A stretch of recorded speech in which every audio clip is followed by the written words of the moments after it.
안녕하세요, 블랙스완입니다. 자, 어제 미국 증시는 주간 실업 지표가 개선됐다는 소식에 또 한 번 사상 최고치를 경신했습니다. 어제와는 반대로 장 막판으로 갈수록 3대 지수 모두 힘을 내면서 상승을 했는데요. 자, 다우는 0.37% 상승했고 S&P 500 지수는 0.28%, 그리고 기술주 중심의 나스닥 지수도 0.14% 상승을 하면서 또다시 사상 최고치를 경신하는 모습을 보여줬습니다. 미국장 정말 강하다는 생각이 들고요. 이런 추세는 정말 당분간은 꺾이지 않을 것 같습니다. 많이 올랐지만 더 오를 수 있다고 생각을 하고요. 그 밑바탕엔 개선된 기업의 실적이 있기 때문이라고 생각이 드는데요. 정부에서 경기부양책으로 천문학적인 돈을 풀고 있고 앞으로도 계속 집행이 되어 나갈 것이기 때문에 이 미국 증시의 상승세는 계속해서 이어질 것으로 보입니다. 특히 S&P 500 지수는 올해 들어서 벌써 54번째 사상 최고치를 갈아치웠는데요. 자, 나스닥 기술주 부럽지 않은 그런 상승세를 보여주고 있습니다. 확실히 지금은 미국의 전반적인 경기가 살아나고 있다는 생각이 들고요. 델타 변이의 확산세가 좀 꺾이고 감염자 수가 다시 줄어들기 시작하면 정말 무서운 상승세가 다시 한번 이어지지 않을까 합니다. 시장은 비농업 부문 고용 보고서를 앞두고 고용 관련 지표에 주목을 했는데요. 자, 주간 실업보험 청구자 수가 델타 변이의 확산이 지속되는 가운데도 팬데믹 이후로 최저치를 다시 한번 경신하면서 고용 회복에 대한 기대치가 살아났습니다. 자, 그러면서 전반적인 증시에도 영향을 미친 것 같은데 미국 노동부에서 발표한 주간 실업보험 청구자 수가 전주보다 14,000명 감소한 34만 명으로 집계가 되면서 시장의 예상치인 34만 5천 명을 소폭으로 하회를 했는데요. 자, 이 수치는 지난해 3월 14일 25만 6천 명 이후로 최저 수준이라고 합니다. 자, 팬데믹 이후로 경제 활동에 제약이 생기면서 일을 하지 못하거나 일자리를 잃은 사람들이 많았는데요. 자, 그래서 페드 역시도 물가 상승과 함께 이 고용 지표를 중점적으로 두고 금리 인상을 조율하고 있습니다. 하지만 최근에 델타 변이의 확산세에도 불구하고 실업보험 청구자 수가 줄어들었다는 건 상당히 고무적인 일이 아닐 수가 없죠.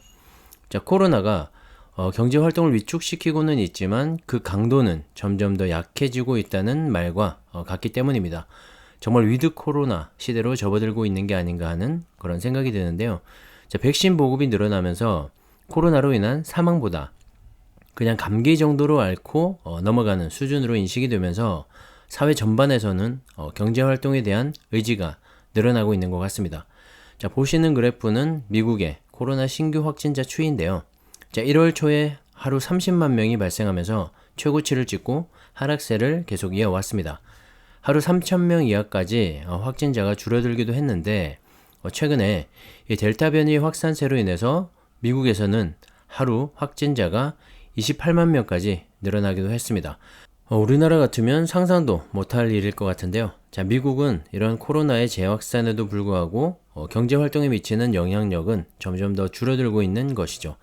자, 게다가 최근에 화이자 백신까지 미국 FDA 승인을 받게 되면서 백신 보급률 또한 한층 더 올라갈 것으로 보이고요. 확진자 추세도 꺾여 내려오지 않을까 하는 생각입니다. 자, 그렇게 되면 지금도 끝을 모르고 올라가고 있는 S&P 500과 나스닥 지수인데 그 상승세는 계속 이어지게 되겠죠. 우리가 S&P 500과 나스닥 100 그리고 필라델피아 반도체 지수와 같은 이 지수 추종 ETF에 투자를 해야 하는 이유이고요. 자, 미국 경제를 살펴보고 흐름을 파악하는 것도 상당히 중요하다고 생각을 합니다. 자, 환율을 보시면 고점을 찍고 계속해서 하락세가 유지되는 그런 모습인데요. 자, 미국 10년물 국채 금리와 달러 인덱스가 동반 하락을 하면서 우리나라 원달러 환율 역시 1157.8원까지 하락을 했습니다. 어제 S&P 500과 나스닥 지수가 또다시 사상 최고치로 마감을 하면서 주식과 같은 위험 자산을 선호하는 심리가 되살아났고 고용지표 호재로 인해서 상승폭이 커졌죠. 그러면서 우리나라 증시에도 오늘 영향을 미친 것으로 보이고요. 외국인의 매수세가 강했던 하루였습니다. 그로 인해서 코스피와 코스닥 모두 상승으로 마감을 했는데요. 자, 코스피에서 외국인이 5,806억 원 순매수를 했고 코스닥은 1,133억 원 순매수를 했습니다. 자, 8월 한 달간 계속해서 팔아댔던 모습과는 다른 그런 9월달 외국인의 매매 동향인데요. 이제 좀 그만 팔고 완벽하게 돌아왔으면 하는 바람입니다. 자, 그래도 최근의 분위기는 괜찮은 것 같죠? 미국 증시는 여러 가지 불확실성에도 잘 버티면서 신고가를 만들고 있고, 한국 증시 역시 어느 정도 조정을 받은 것으로 보여서 외국인들도 3, 4분기 이 기업 실적 호조를 감안하고 이제 슬슬 들어오지 않을까 생각을 합니다. 자, 그러면 또 연말 랠리까지도 갈 수가 있겠죠. 투자를 하실 때는 항상 제일 먼저 실적을 체크해 보시기 바랍니다. 결국 실적이 좋으면 기업의 주가는 상승을 할 수밖에 없습니다. 자, 최근 한 달 가까이 7조 원 가량의 매도 폭탄을 쏟아내던 외국인들이 요 며칠 매수세로 전환을 하고 있는데요. 자, 그렇게 한 달 동안 7조 원이 넘는 매도를 보인 외국인도 2차전지만큼은 담았습니다. 왜 그럴까요? 당연히 기업의 실적이 좋아지고 있고 더 좋아질 것이라는 분석 때문이겠죠. 외국인은 실적을 최우선으로 보고 주식에 베팅을 합니다. 미국 주식 대부분이 그렇기도 하고요. 실적이 좋으면 주가가 아무리 높아도 더 높이 올라가는 거죠. 그래서 지금 S&P 500이나 나스닥 지수를 보시면 변동성으로 인한 지수에 부침은 좀 있지만 계속해서 우상향을 하고 있는 거고요. 만약에 미국 기업들의 실적이 좋지 못하다면 이들 지수 역시 결국엔 꺾여서 내려오겠죠. 그래서 실적이 그만큼 중요하다고 볼 수가 있고요. 특히 외국인의 관점에서 국내 시장에 투자를 할 때 더욱더 중요하게 생각하는 부분이 바로 실적일 겁니다. 자, 그런 의미에서 본다면 외국인들의 2차전지 관련 매수세는 분명히 이유가 있겠죠. 우리도 2차전지에 대한 전망을 좋게 생각하고 더 좋아질 것으로 보고 투자를 하고 있지만 외국인도 마찬가지라는 겁니다. 자, 그만큼 지금 한국 시장에서 가장 매력적인 섹터는 바로 2차전지인 것 같고요. 자, 이런 흐름은 앞으로도 계속 이어지지 않을까 하는 생각입니다. 자, 외국인 순매수 1위 종목은 삼성 SDI로 7,640억 원을 순매수했고 2차전지 양극재 기업이죠. 에코프로 BM을 2,153억 원 순매수를 했는데, 자, 에코프로 BM은 코스닥 종목인데요. 10위 밖에 있던 시가총액이 벌써 2위까지 올라왔습니다. 이것만 보더라도 2차전지 소부장 업체들의 성장성이 얼마나 좋을지가 가늠이 되는 부분입니다. 자, 지난달 외국인 순매수 7위를 차지했고요. 자, 배터리 분리막 기업인 SK 아이테크놀로지가 1,856억 원 순매수로 8위에 오르면서 지난달에 외국인 순매수 종목 10위권 내에 이 2차전지 관련주가 1위를 포함해서 3개 종목이나 올랐는데요. 9월 들어서 2차전지 관련주들이 다소 조정을 좀 받고 있긴 하지만 역시 최근에 좀 많이 올랐기 때문이겠죠. 그래서 어느 정도 조정을 좀 받고 가는 게 아닌가 하는 생각입니다. 최근에 조정을 좀 받고 있다고 너무 실망하지 마시고요. 이들 기업들의 실적은 1분기와 2분기보다 3, 4분기에는 더욱더 좋아질 전망이기 때문에 다른 섹터들은 몰라도 2차전지만큼은 꾸준히 상승해 나가지 않을까 생각을 합니다.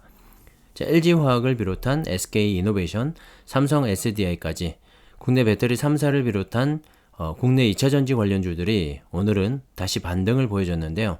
자, 관련 ETF들도 오늘은 상승으로 마감을 했습니다.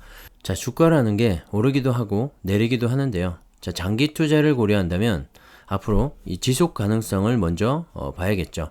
2차전지 관련주들은 성장성이 큰 만큼 변동성 또한 크기 때문에 보다 안전한 ETF 투자를 추천드리는 거고요. 주가가 흔들릴 수는 있겠지만 이 산업의 고성장과 함께 계속해서 우상향해 나갈 수 있다고 생각을 하기 때문에 참고하셔서 투자에 도움이 되었으면 합니다. 자, 오늘 차이나 전기차는 좀 많이 빠졌죠. 중국 증시가 전반적으로 좋지 못했는데요. 차이신에서 발표한 중국의 8월 구매관리자 지수 PMI 지수가 46.7을 기록하면서 전월에 54.9 대비 8.2포인트나 급락을 하면서 코로나 직후인 2020년 4월 이래로 가장 낮은 수준까지 내려갔다고 합니다. 자, 경기의 위축 기준점이 되는 50 아래로 떨어졌기 때문에 시장은 혼조세를 보이고 있는 것 같고요. 한편으로는 이 중국 정부에서도 이런 우려를 불식시키기 위해서 재대출 규모를 3천억 위안까지 늘려서 지방은행을 통해 중소기업과 자영업자에게 대출을 할 수 있도록 하겠다고 밝혔습니다.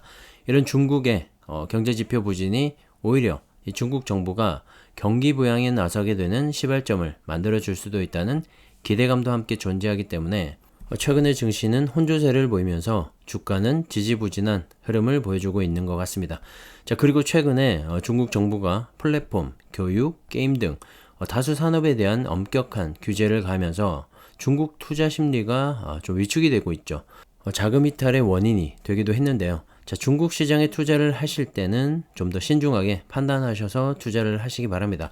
다만 제 개인적인 생각으로는 중국에서 여러 규제 조치가 시행이 되고 있지만 그럼에도 불구하고 성장하는 산업은 성장할 수밖에 없고 투자금도 모여들 수밖에 없다는 생각인데요. 그래서 한국과 함께 중국의 2차 전지 관련 섹터를 좋게 보는 이유이기도 합니다. 하지만 변동성이 큰 만큼 신중하게 생각을 해서 판단을 하시고요. 제 생각에 어느 정도 공감을 하신다면 꾸준히 한번 모아가 보시는 것도 좋을 것 같습니다.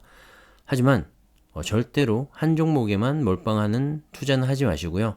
2차 전지와 함께 안전한 미국 증시 추종 ETF와 삼성전자도 적절한 비중으로 가져간다면 좋은 투자가 되지 않을까 생각을 합니다. 자, 오늘 하루도 수고 많으셨고요. 오늘은 여기까지 하겠습니다. 감사합니다.